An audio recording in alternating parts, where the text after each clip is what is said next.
Basically आज की movie एक हॉरर कॉमेडी टाइप मूवी है जो कि एडवर्ड और बीका नाम के दो लोगों की लव स्टोरी पर बेस है। मूवी स्टार्ट होती है, हमें मूवी का क्लाइमेक्स सीन दिखाया जाता है जहां एडवर्ड नाम का एक लड़का सबके सामने नेकेड हो रहा होता है और बीका नाम की लड़की उसका नाम पुकार रही होती है ताकि वो ऐसा ना करे।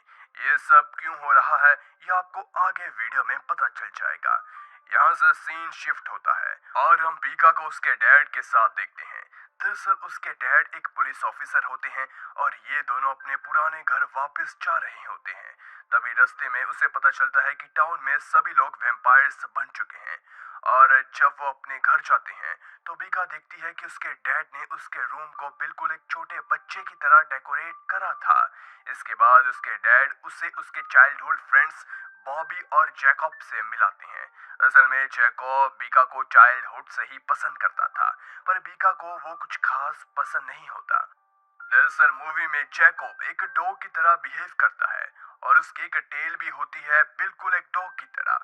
नेक्स्ट डे बीका कॉलेज जाती है तो वहाँ सभी स्टूडेंट्स मिलकर उसकी रैगिंग करने लगते हैं और साथ ही उसके ऊपर एग्स भी फेंकते हैं। दरअसल बीका का कॉलेज में ये पहला दिन होता है जिस वजह से सभी उसकी रैगिंग कर रहे होते हैं, मगर बीका सभी को इग्नोर करते हुए अंदर जाती है तो वहां पर भी उससे एक लड़का पंच मार देता है। इसके बाद रिक नाम का एक लड़का बीका से फ्लर्ट करता है और कॉलेज में होने वाले प्रॉम नाइट में आने के लिए इनवाइट करता है, पर उतने में रिक की गर्लफ्रेंड आकर उसे बीका से दूर हटने को कहती है। वहां अब बीका पहली बार एडवर्ड को देखती है।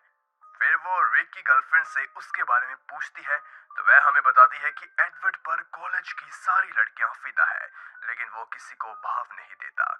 इसके बाद बीका जब क्लास में एंटर होती है तो प्रोफेसर उसे एडवर्ड के बगल में बैठने को कहते हैं और बीका जैसे ही एडवर्ड के पास बैठती है तो एडवर्ड स्मेल प्रूफ जैकेट पहन लेता है क्योंकि बीका की बॉडी से अंडों की स्मेल आ रही होती है। लेकिन थोड़ी देर बाद दोनों की दोस्ती हो जाती है और दूसरी तरफ हम देखते हैं कि कुछ वैम्पायर्स एक फिशरमैन का खून चूस कर उसे मार देते हैं। इधर क्लास ओवर होने के बाद जब बीका अपने जीप के पास होती है तो एक कार बीका को टक्कर मारने वाली होती है, मगर एडवर्ड वहां पर आकर उसे बचा लेता है। और जब बीका वापस घर आती है तो जैकब उसको बैलून्स और फ्लावर्स देते हुए प्रपोज कर देता है, मगर बीका उसके प्रपोजल को रिजेक्ट कर देती है जिससे जैकब को काफी ज्यादा बुरा फील होता है, पर वो बीका को चाहता था तो उसे एडवर्ड से दूर रहने के लिए कहता है क्योंकि उसे पता था कि एडवर्ड भी एक वैम्पायर है जिससे बीका को खतरा हो सकता है। जिसके बाद बीका के फादर उसे बताते हैं कि नदी की तरफ वैम्पायर्स ने एक फिशरमैन को मार दिया तो इसी वजह से मुझे इन्वेस्टिगेशन के लिए वहां जाना होगा और मुझे लौटने में कुछ दिन लग जाएंगे। इसीलिए वो बीका की सेफ्टी के लिए उसे एक पेपर स्प्रे देते हैं और साथ ही कुछ सेल्फ डिफेंस टेक्निक भी उसे सिखाते हैं। इसके बाद उसी रात बीका जब सो रही होती है तो एडवर्ड उसे देखने के लिए आता है क्योंकि वो भी बीका को पसंद करता था और कुछ देर बाद वहां से चला जाता है, मगर तभी बीका की नींद खुल जाती है तो उसे एडवर्ड का आईडी कार्ड मिलता है जिससे उसे पता चल जाता है कि एडवर्ड यहाँ आया था। अगले दिन बीका और एडवर्ड कुछ पर्सनल बात करने के लिए एक जंगल में जाते हैं और वहां एडवर्ड अपना शर्ट निकालकर सनलाइट में खड़ा होकर बताता है कि वो एक वैम्पायर है और साथ ही वो बताता है कि वैम्पायरों को इंसान का खून पीना अच्छा लगता है, पर मैंने अपनी भूख पर कंट्रोल पा लिया है और मैं दूसरे वैम्पायर की तरह बिल्कुल नहीं हूँ। जिसके बाद बीका बताती है कि वो उसे लाइक करती है। फिर वो दोनों कॉलेज में होने वाले प्रॉम नाइट में साथ जाने के लिए एग्री हो जाते हैं। उसी नाइट एडवर्ड फिर से बीका से मिलने उसके घर आ जाता है तो दोनों एक दूसरे के साथ अच्छा टाइम स्पेंड करते हैं। दूसरी तरफ बीका के फादर बॉबी और जैकब के साथ उन वैम्पायर्स का हंट कर रहे होते हैं जिन्होंने फिशरमैन को मारा था।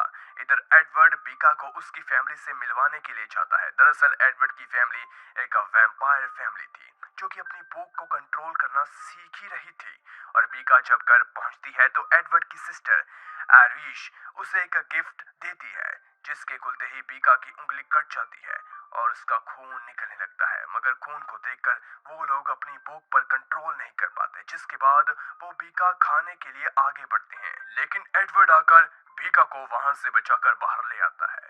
जिसके कारण एडवर्ड उसे बताता है कि हम एक दूसरे के साथ नहीं रह सकते क्योंकि मेरी फैमिली में सभी वैम्पायर हैं और वो तुम पर कभी भी अटैक कर सकते हैं, तुझे मार सकते हैं।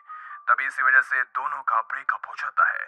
पर इतना वहां पर कुछ वैम्पायर आकर बीका पर अटैक करते हैं और वह उसे घायल कर देते हैं, लेकिन एडवर्ड उसे फिर से बचा लेता है। इसके बाद वो बीका के पास आकर उसकी बॉडी से वैम्पायर पॉइजन को अपने मुंह से चूस कर निकाल देता है, जिससे बीका वैम्पायर बनने से बच जाती है। आगे सीन शिफ्ट होता है और हम देखते हैं कि बीका अपने घर में एडवर्ड को याद करते हुए रो रही होती है।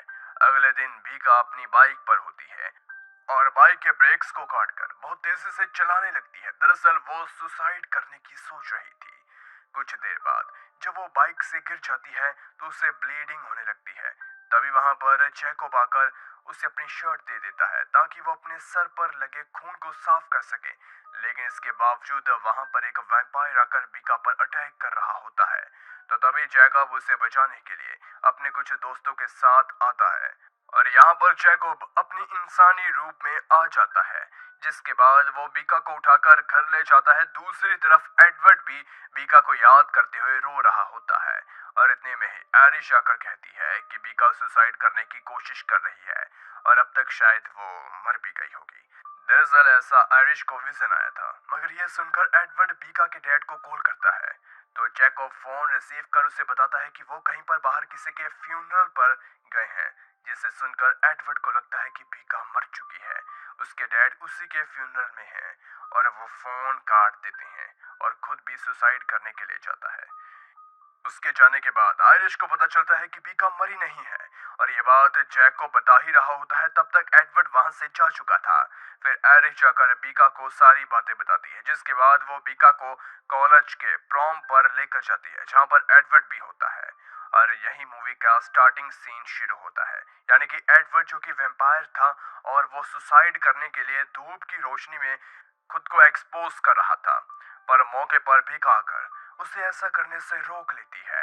एडवर्ड बीका को जिंदा देखकर खुश हो जाता है और वे एक दूसरे से वादा करते हैं कि वो फिर कभी एक दूसरे को छोड़कर नहीं जाएंगे। वहां पार्टी में कुछ वैम्पायर्स होते हैं जो कि उन दोनों पर अटैक करते हैं, जिससे एडवर्ड और उन वैम्पायर्स की काफी लड़ाई होती है। मगर वैम्पायर दोनों को पकड़ लेते हैं और कहते हैं कि अगर तुम दोनों को एक साथ रहना है तो बीका को भी वैम्पायर बनना पड़ेगा। और वो एडवर्ड को कहते हैं कि बीका को काट कर उसे भी वैम्पायर बना दो।